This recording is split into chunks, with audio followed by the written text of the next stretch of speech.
In this lecture, I will discuss slavery in the ancient Near East and in the Old Testament. Before we begin to look at antiquity, let's just note that slavery is present and prevalent in certain countries today. On this map from the Global Slavery Index, the darker the red, the higher the prevalence of slavery. The top 10 countries for slavery in order are North Korea, with over 2.6 million, Eritrea, Burundi, Central Africa Republic, Afghanistan, Mauritania, South Sudan, Pakistan, Cambodia, and Iran. It's estimated that there are over 40.3 million slaves in the world today. And of those slaves, it's estimated that 70% are women and girls, thus indicating the type of slavery that we're talking about. One of the questions that we have to consider is whether we're talking about slaves or servants or something in between, and the vocabulary can indicate the question. So, for example, in the Old Testament, the word amah could be translated as female slave, maidservant, or concubine. The term is used in Genesis 21 of Hagar, for example. There are two words that are related. They have some of the same consonants in them. One is the noun avodah, which could be translated as work, labor, forced labor, or service, as in Exodus 6:5. And then the related word eved, which can be translated as slave, servant, subordinate, or subject. Like Egyptian, the word worker was used for slaves as well. It's not a separate word. Slave and worker would have the same word in Hebrew or in Egyptian. And then we can talk about freed slaves, or hufsha in the Hebrew.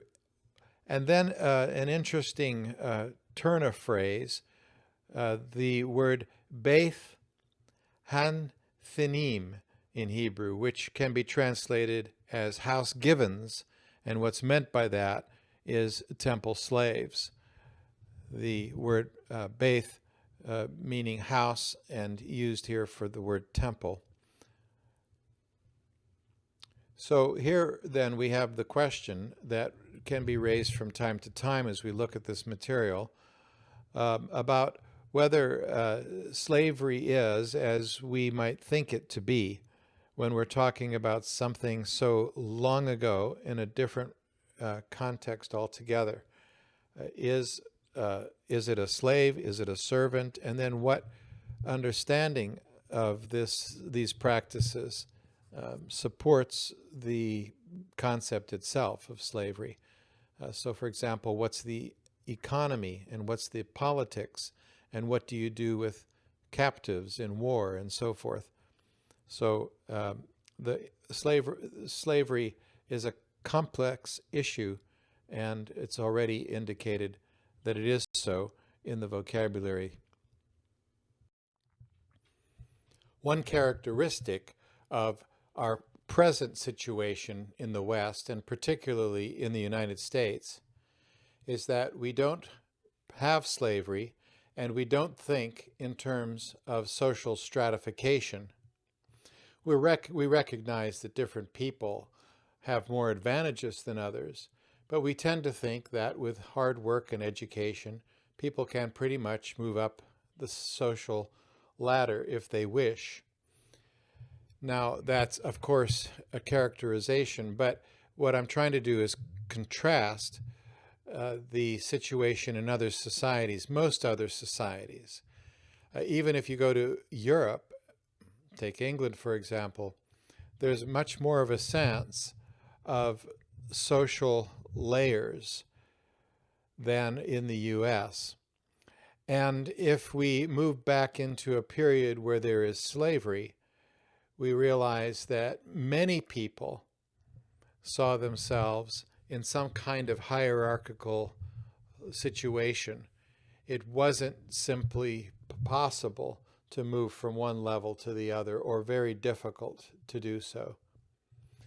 Now, in terms of ancient Mesopotamia, for example, according to Gregory Cinchigno, there were three major levels for society. There were free citizens, and they comprised the priests, the nobility, officials, merchants, and kinship families owning their own land and having a means of production. Then there were the semi-free citizens, those working for the state, like, for example, palace servants or temple servants. And these people had no means of production for themselves. In Israelite society, the Levites actually fit into this situation. We wouldn't think of them as slaves by any stretch of the imagination, but they were a whole class without the means of production for themselves. And then there are the slaves, who were often foreign captives, and they were used in service of the state. There were chattel slaves, those doing grunt work in the fields. These were bought in foreign and domestic markets or born as slaves into people's households. It's important to realize as we evaluate slavery in ancient Israel that in the ancient Near East, every people practiced slavery. Here, in addition to the major empires in the second millennium BC, on the map on the right, we have on the left a depiction of slaves in Egypt.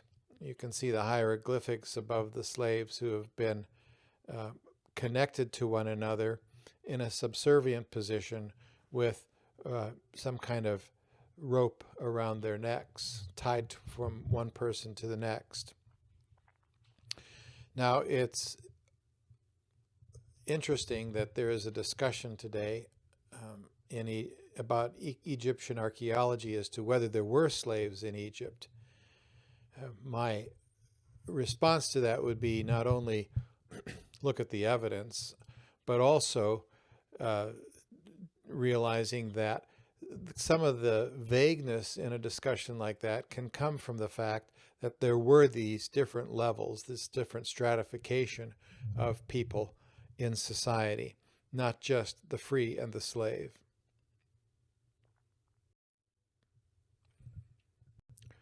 So let's look a little bit at the sources of slaves in one of these regions in ancient Egypt. Slavery thrived, especially in the New Kingdom. This is the period that would have covered the Israelites toward the end of their time in Egypt.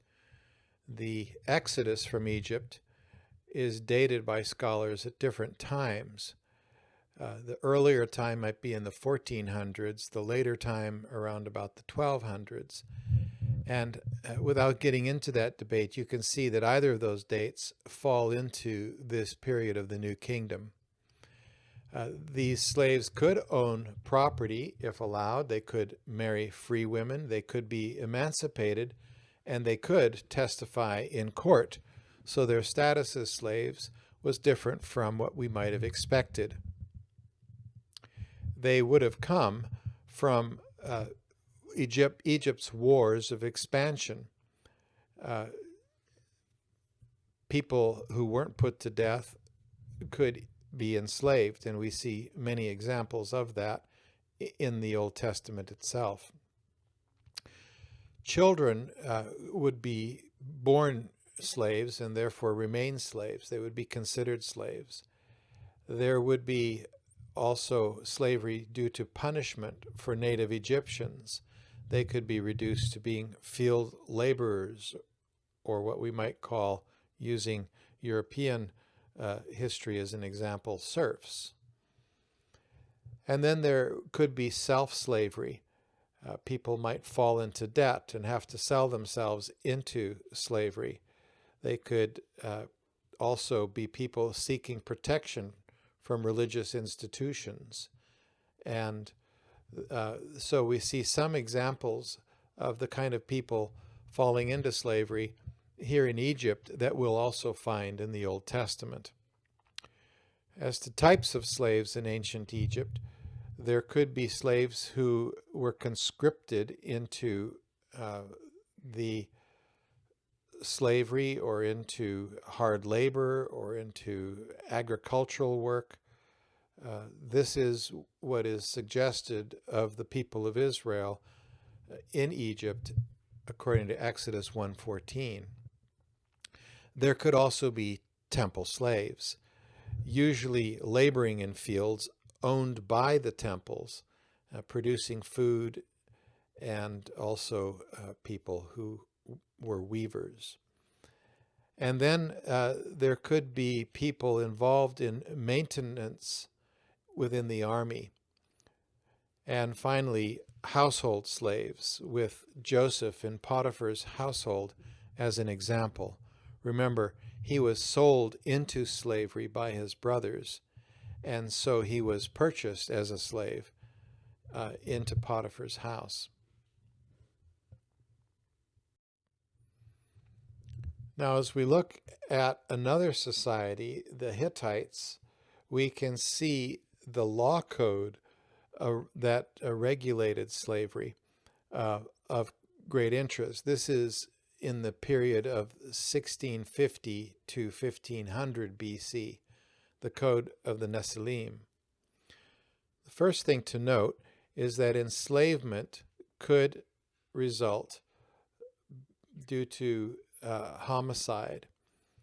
The judicial procedure would involve deciding whether a person being tried was free or a slave, and whether the act had been intentional or accidental, and then some form of punishment involving slavery would be meted out. So, for example, number 1, the law says, if anyone kills a man or woman in a quarrel, he shall bring him for burial and shall give 4 persons, male or female, respectively. He shall look to his house for it. You have to pay out of your own household with slaves to someone else. The second law on the right says, if anyone kills a male or female slave in a quarrel, he shall bring him for burial and shall give 2 persons, male or female, respectively. He shall look to his own house for it. Then the third law says, if anyone strikes a man, a free man, or woman, so that he dies, but it is an accident, he shall bring him for burial and shall give 2 persons.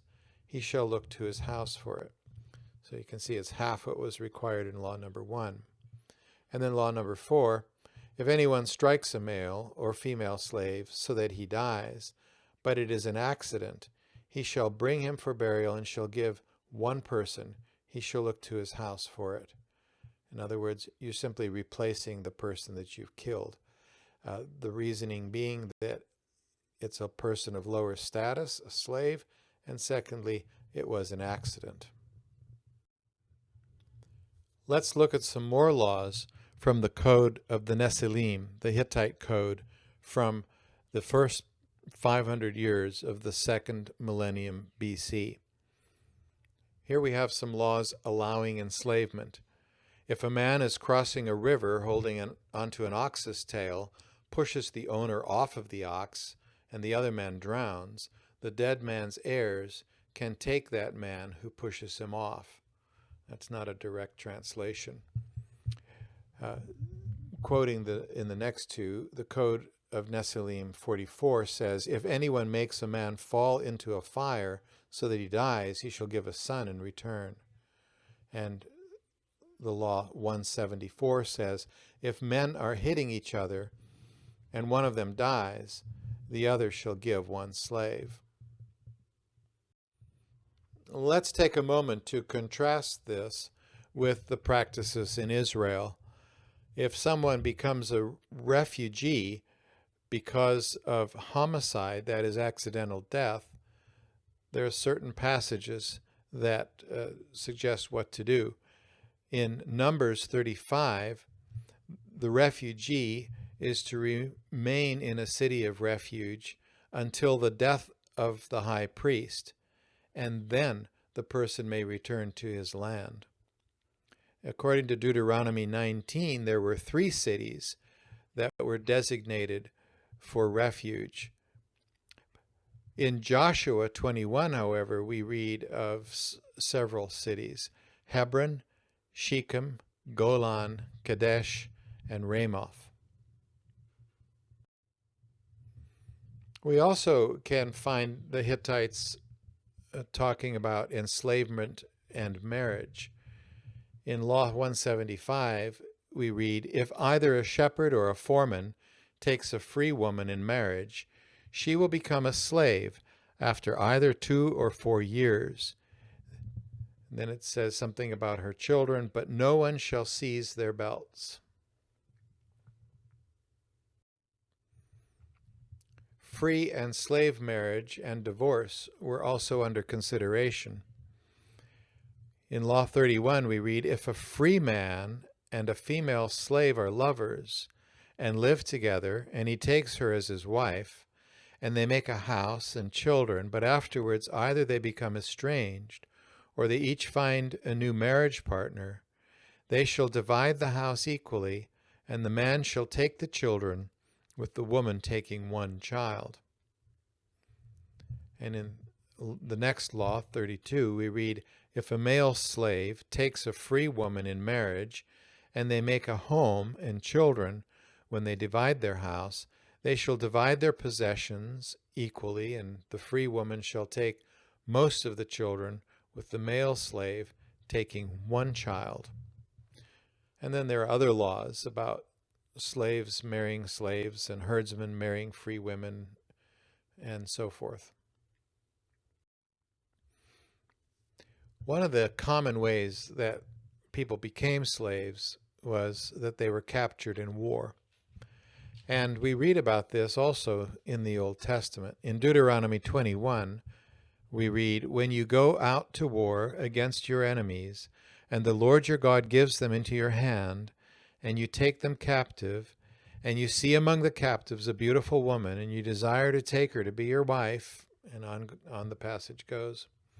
What happens in this case is that the woman is allowed a period to lament her separation from her parents, and then she is married, apparently against her will, but it also apparently doesn't matter. And then if the husband no longer delights in her, she is set free and not sold as a slave, because the text says, "You have humiliated her." Verse 14. We have other laws from the Hittites, laws about abduction that have to do with restitution and penalties. We have laws about runaway slaves that deal with payment to persons who return him or her. There are several laws regarding theft or damage that indicate that slaves could own property they were required to repay. And there are laws regarding the obstruction of someone offering another person for sale. There are also laws about sexuality in slaves. Law number 194 reads, "If a free man sleeps with slave women who have the same mother, and with their mother, it is not an offense. If brothers sleep with a free woman, it is not an offense. If father and son sleep with the same female slave or prostitute, it is not an offense." And note, it is an unpermitted sexual pairing if the women are free and the man knows that they are related, and if this happens in the same location, not in different countries, according to an earlier law, 191. In Law 196, we read, if anyone's male and female slaves enter into unpermitted sexual pairings, they shall move them elsewhere. They shall settle one in one city and one in another. A sheep shall be offered in place of one, and a sheep in place of the other. Now, one thing to note about these kinds of laws is that they are purely in the legal system. There's nothing said about what the gods think about these different kinds of activities. And as we get into sexual practices, we do find that in the Old Testament, not only is there property law regulating what's done, but also an understanding of what God thinks about these things. And sometimes the issue is settled both in terms of property and in terms of whether or not a sin has been committed. From this Hittite code, we can also note something about the price of slaves and how they fit into the prices of other things. A plow, for example, was 12 shekels of silver. A bull was 10 shekels, a mule was 40 shekels, and so on. And a fine garment was considered to be 30 shekels. Now, in the Code of Nephilim, we read, if anyone buys a trained artisan, either a potter, a smith, a carpenter, a leather worker, a fuller, a weaver, or a maker of leggings, he shall pay 10 shekels of silver. And then the next law says, if anyone buys a man trained as an augur, he shall pay 25 shekels of silver. If anyone buys an unskilled man or woman, he shall pay 20 shekels of silver. And then from Exodus 21:32, we read that the cost of a slave was 30 shekels.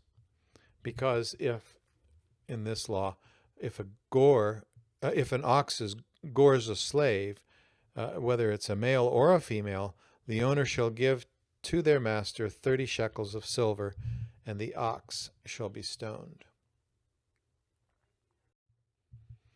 As we turn more to look at enslavement in the Old Testament, now we'll see things that are similar or somewhat different from what we've just looked at in other societies of the ancient Near East.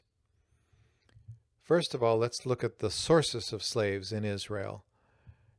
We can see that there was a practice of buying foreign slaves. Exodus 12 says, and the Lord said to Moses and Aaron, this is the statute of the Passover. No foreigner shall eat of it.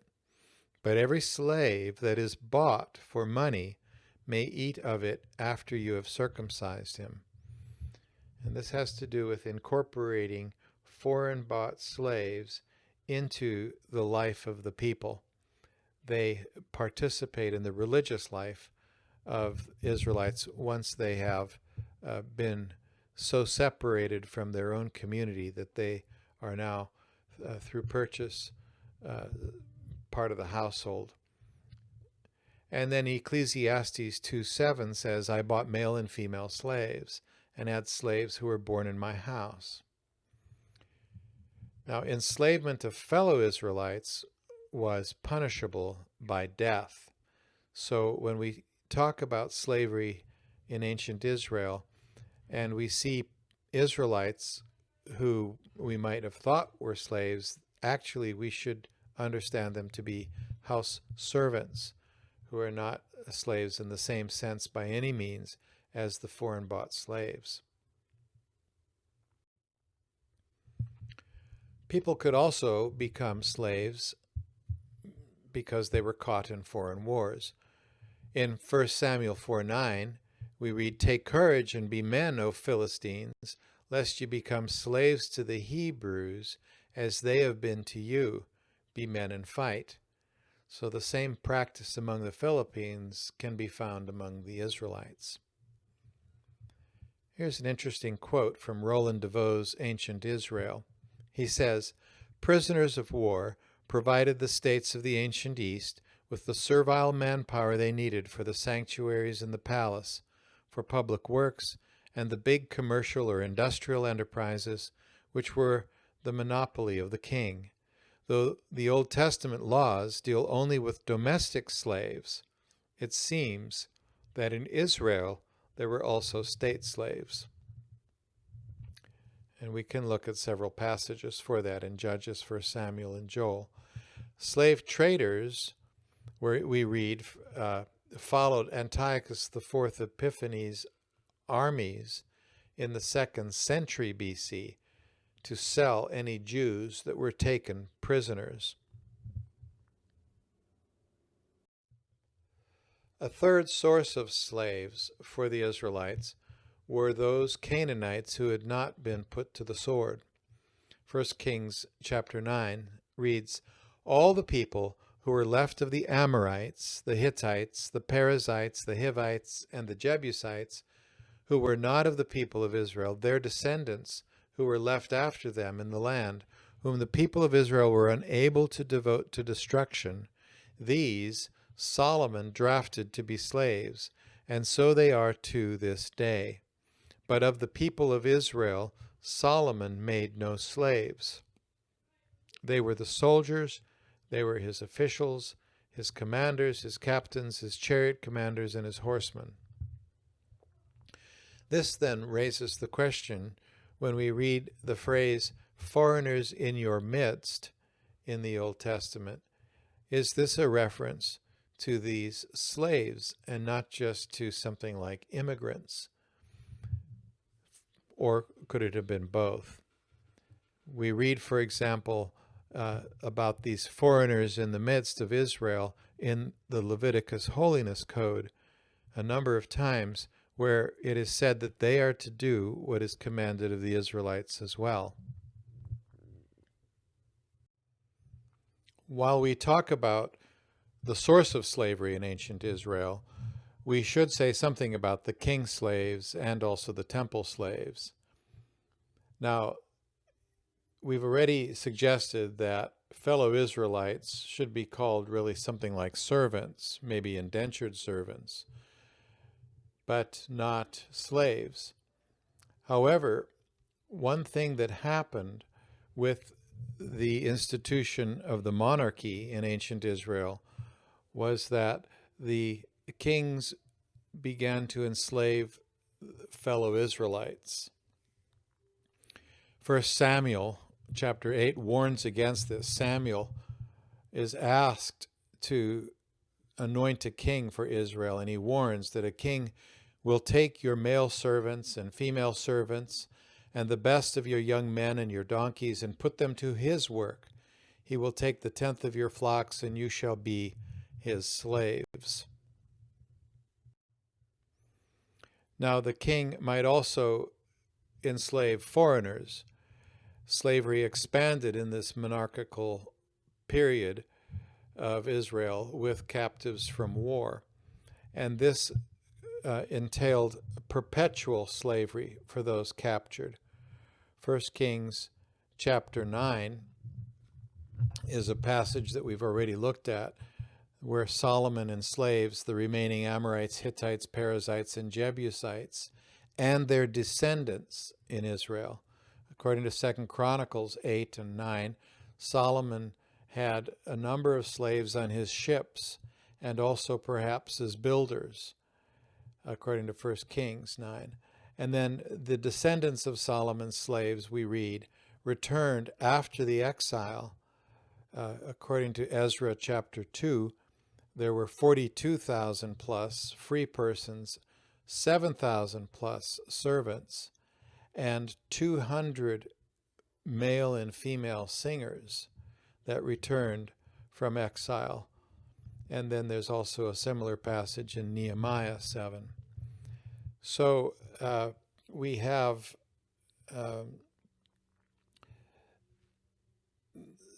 about 1/6 of those returning were slaves. A very interesting number there, but we can't calculate anything about how many slaves there were in Israel. But we can say that they probably represent people who were also servants in exile of these exiles. An interesting thing to think about, because we often think of those exiles as virtual slaves themselves. In 2 Samuel 12, we read about how Solomon's father, David, already forced labor on the Ammonites. And one other thing to say about this is that there were temple slaves. In Joshua 9, we read about Gibeonites who cut wood and carried water for the temple. In Ezekiel 44, the prophet chastises Israel for using foreign slaves in temple service, which is obviously a conflict in terms of the religion of these foreigners, but also their presence in a holy place like the temple. And then the Levites are, quote, given to Aaron and his descendants, the priests. Now, we don't think of the Levites as slaves, but this does make us pause to think about, if you're a Levite, you are going to be serving at the temple, whether you want to or not. Now, we should also talk about debt slavery. And we have several passages to look at here. In 2 Kings 4, we read, "Now the wife of one of the sons of the prophets cried to Elisha, 'Your servant, my husband, is dead, and you know that your servant feared the Lord. But the creditor has come to take my 2 children to be his slaves.'" And in Nehemiah 5, we read, "Now our flesh is as the flesh of our brothers. Our children are as their children. Yet we are forcing our sons and our daughters to be slaves. And some of our daughters have already been enslaved. But it is not in our power to help it, for other men have our fields and our vineyards." The practice in Israel of the Sabbath year, or the Jubilee year, as we read about in Deuteronomy 15 and Leviticus 25, were times to release fellow Israelites who had fallen into debt slavery. Slavery might also be a result of being punished for some transgression of the law. Ezekiel 22, "If a thief is found breaking in and is struck so that he dies, there shall be no blood guilt for him. But if the sun has risen on him, there shall be blood guilt for him. He shall surely pay. If he has nothing, then he shall be sold for his theft." It's interesting to note the reflection that Josephus has on the practice of slavery in Israel. He says that the enslavement of other Israelites in the Old Testament was due to debt and transgression of some law that does not carry the capital punishment. And he says further that the Jubilee, wherein debtors are freed from their debts and slaves are set at liberty, is also a time where the people who had been enslaved for some kind of transgression against the law would be set free. The following reason for being enslaved is interesting. I'll start with reference to Hammurabi's law code, and then make note of how it compares to what we read about Sarah and Hagar in Genesis 16. According to Hammurabi, we read, "If a man takes a wife, and she give this man a maidservant as a wife, and she bear him children, and then this maid assume equality with the wife, because she has borne him children, her master shall not sell her for money, but he may keep her as a slave, reckoning her among the maidservants." And the next law says, "If she have not borne him children, then her mistress may sell her for money," sell her into slavery. Now, the situation in Genesis reflects this kind of practice. "And Sarai said to Abram, 'May the wrong done to me be on you.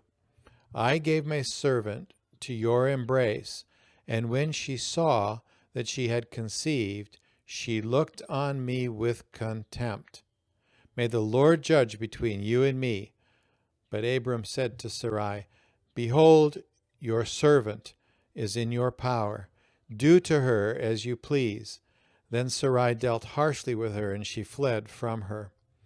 And that's the story then of what happened to Hagar. We turn next to look at the nature of slavery.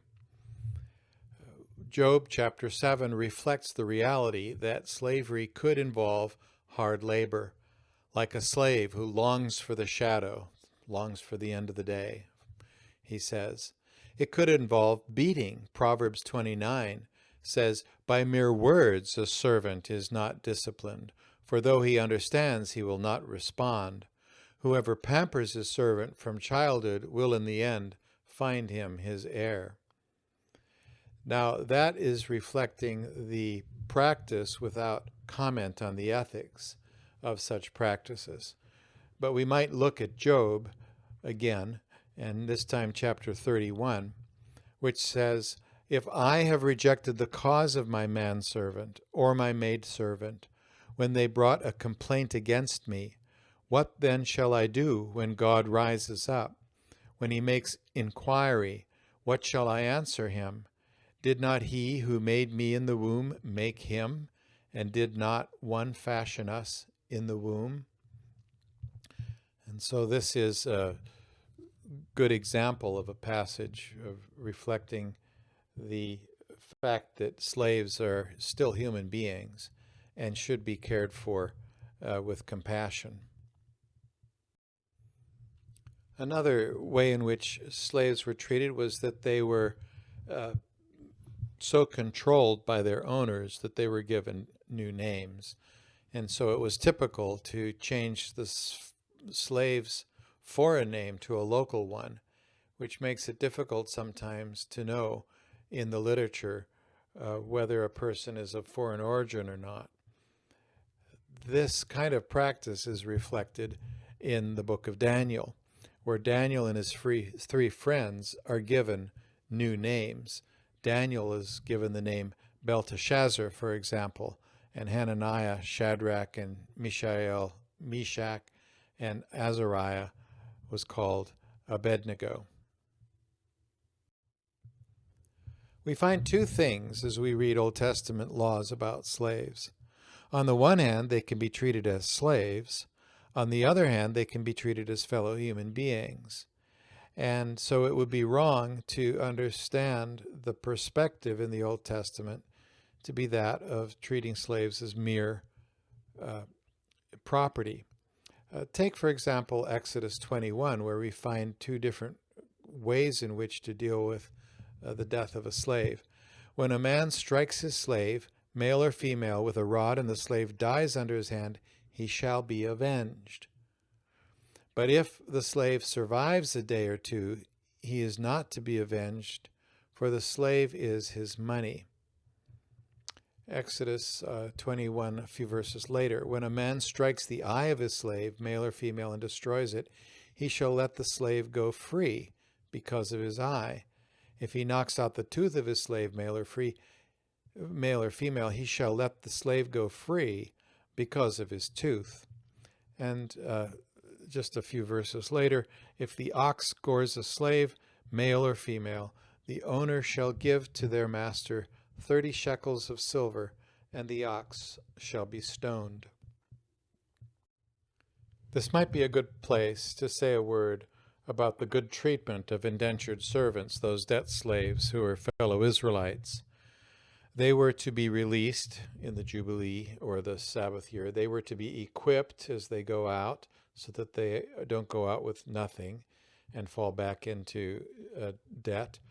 And they were to be allowed to stay, quote, because he loves you and your household, we read in Deuteronomy 15.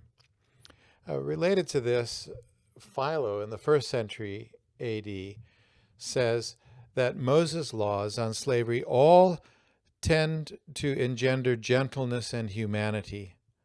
And he comments on Deuteronomy 15.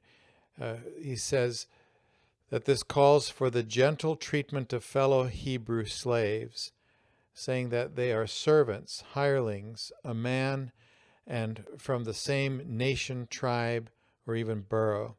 The master is to give him food and clothing, not treat him as an animal, yoking him to the plow, for example, not to treat him with insolence, not threatening or inflicting punishments, and giving him periods of rest. Think, for example, of the Sabbath was a time of rest for not only human beings, but for the animals. The slave is, says Philo, free by nature and should be released after 6 years of labor, with provisions to keep him from falling into slavery again.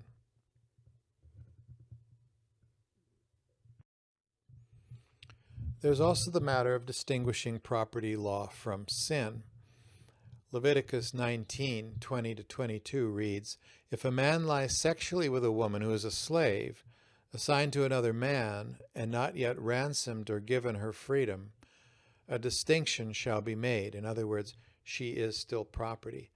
"They shall not be put to death because she was not free. But he shall bring his compensation to the Lord to the entrance of the tent of meeting, a ram for a guilt offering. And the priest shall make atonement for him with the ram of the guilt offering before the Lord for his sin that he has committed, and he shall be forgiven for the sin that he has committed." So here we have the woman being treated as property and property law applying to her, but also that there is guilt that has to be atoned for at the temple by the priest. There's also the idea that there's religious inclusion of the slaves. I've noted this earlier. 2 passages from Leviticus in the Holiness Code bring this out. In Leviticus 22 we read, "A layperson shall not eat of the holy thing. No foreign guest of the priest or hired servant shall eat of a holy thing. But if a priest buys a slave as his property for money, the slave may eat of it, and anyone born in his house may eat of his food." Leviticus 25, "The Sabbath of the land shall provide food for you, for yourself, and for your male and female slaves, and for your hired servant, and the sojourner who lives with you, and for your cattle, and for your wild animals that are in your land. All its yield shall be for food." Next, let's consider manumission. Chinchigno points out that Sumerian kings gave edicts, especially in the first year of their reign, to establish justice by canceling debts. So here we find a practice among the Sumerians that is reflected in the Sabbath and Jubilee years of Leviticus 25 and Deuteronomy 15.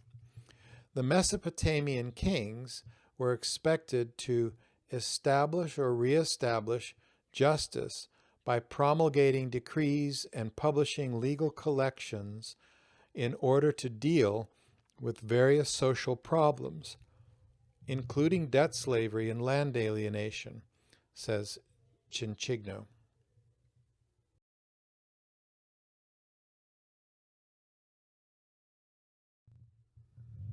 Now, debt slaves were to be manumitted, and this was a practice in the ancient Near East.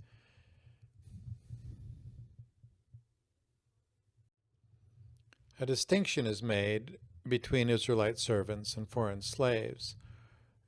In the Jubilee Year passage of Leviticus 25, God says, "You shall not make your fellow Israelite serve you as a slave. He shall be with you as a hired servant or a sojourner." And then a few verses later, "You shall not rule over him ruthlessly, but shall fear your God." However, with regard to foreign slaves, we read, "You may buy male and female slaves from among the nations and from those foreign peoples dwelling in your midst." Now Jeremiah, the prophet, prophesies judgment on Israel for not practicing this. He says in chapter 34, "But afterward they turned around and took back the male and female slaves that they had set free, and brought them into subjection as slaves. You turned around and profaned my name when each of you took back his male and female slaves, whom you had set free according to their desire, and you brought them into subjection to be your slaves."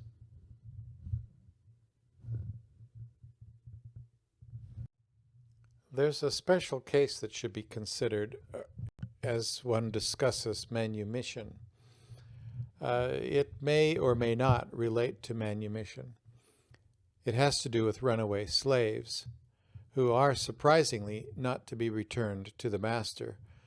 Now here's the passage, Deuteronomy 23, verses 15 to 16. "You shall not give up to his master a slave who has escaped from his master.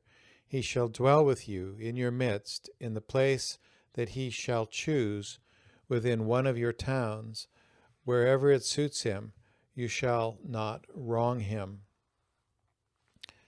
Now we can contrast, first of all, this with the code of the Nephilim of the Hittites.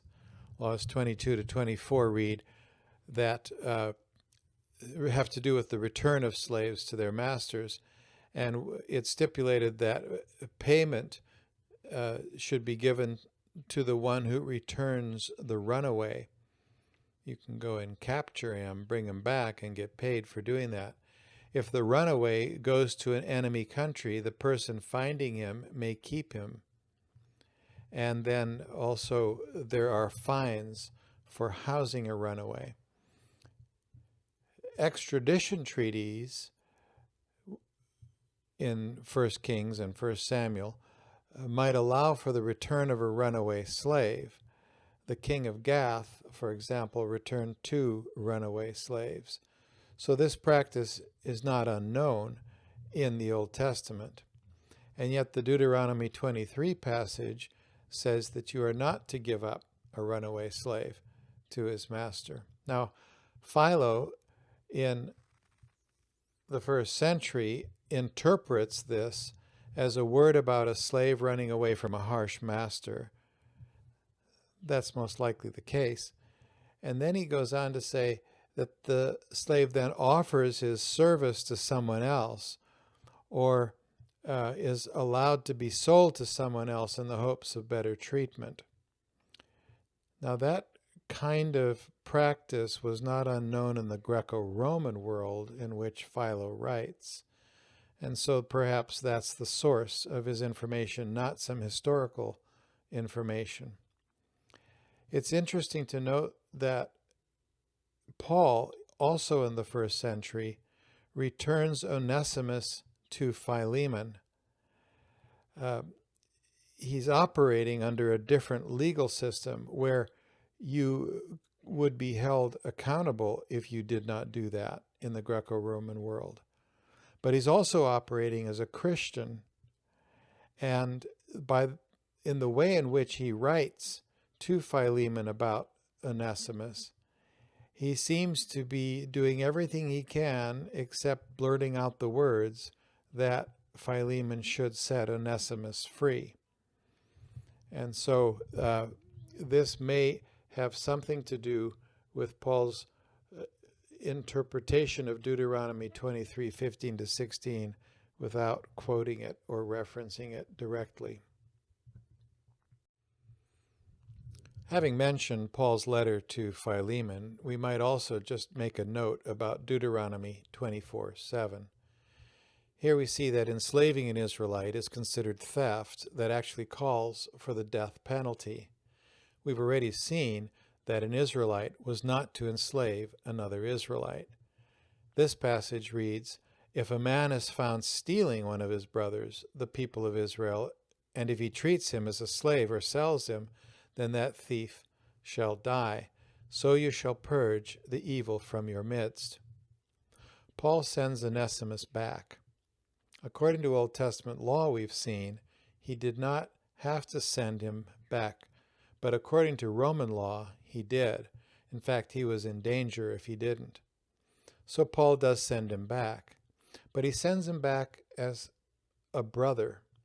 And here we have the Deuteronomy 24 concept that the fellow Israelite was a brother. And if applied to the church, then we would have to see that a slave owner who was a believer, who had a slave who was a believer, had to enter into a different kind of relationship where this was not considered a slave in the Greco-Roman sense, but now a fellow Israelite or a fellow Christian, a brother who was not a slave, but perhaps an indentured servant until such time as he could be released.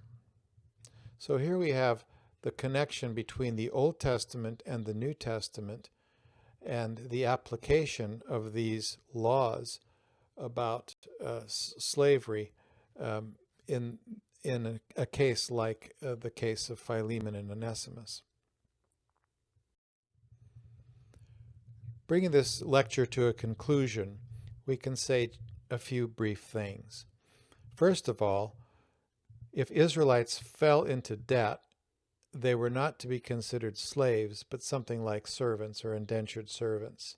And so the ethics around this case of Israelite servants was that they were not to be enslaved. However, Israelites were allowed to capture foreigners and enslave them, or to buy slaves who were foreigners. And the ethics around this practice was that they could be kept, they could be married, they could be sold, but they were also understood to be human beings, not just property, even though property laws might regulate their treatment. And they were to be included, not excluded, from participation in Israelite religion. And slavery was considered to be inevitable because of poverty and war. Thus, the ethics around this did not consider whether slavery should be practiced, but rather how to regulate it. And one other thing to be noted, and that is that the understanding of slavery in the Old Testament was not just about law, but also about narrative. In fact, it was Israel's narrative. They had once been slaves in Egypt, and so they knew how to treat others who were enslaved. And they were specifically told to remember this in their treatment of slaves. So this brings the lecture to a conclusion.